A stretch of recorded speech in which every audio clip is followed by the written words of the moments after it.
Hi everyone, it's Beth, and I'm here to talk to you about the reading log that you'll be using for your 4 readings for the CCR class.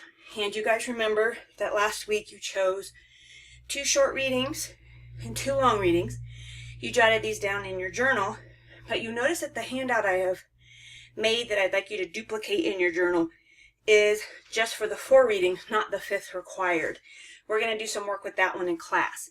So by Thursday of this week, that'll be November 3rd, you need to have the following strange looking grid filled out. So you notice there are 4 columns going across. You should, for each reading, jot down some ideas. You don't necessarily have to write full sentences, but you should at least write down phrases that you know what they mean, phrases you know the meaning to, and you know these are just notes.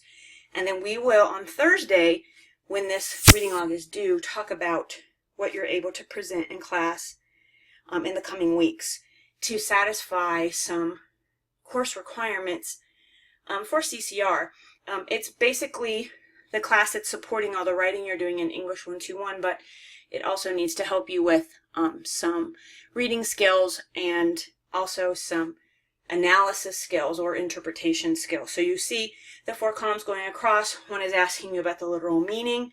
So if there are any vocabulary words that you need to look up, this would be a good place to jot those down so you understand what the text actually means. The reading's figurative meanings, you can be looking at metaphor, you can be looking at things that are exaggerated for effect, but also to give hints to meaning.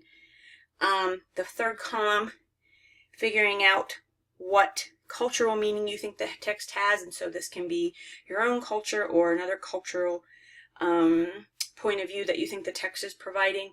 And then the last column is simply, what does it mean to you? So this would be a good time to just compare or apply the text to your own life and figure out what it means to you.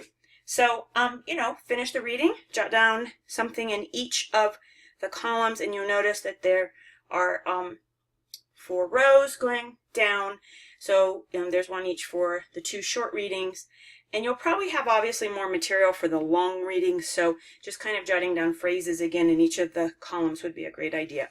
All right, so if you guys have questions, of course, you can ask me about this in class on Tuesday or give me a couple of questions in an email. Talk to you later.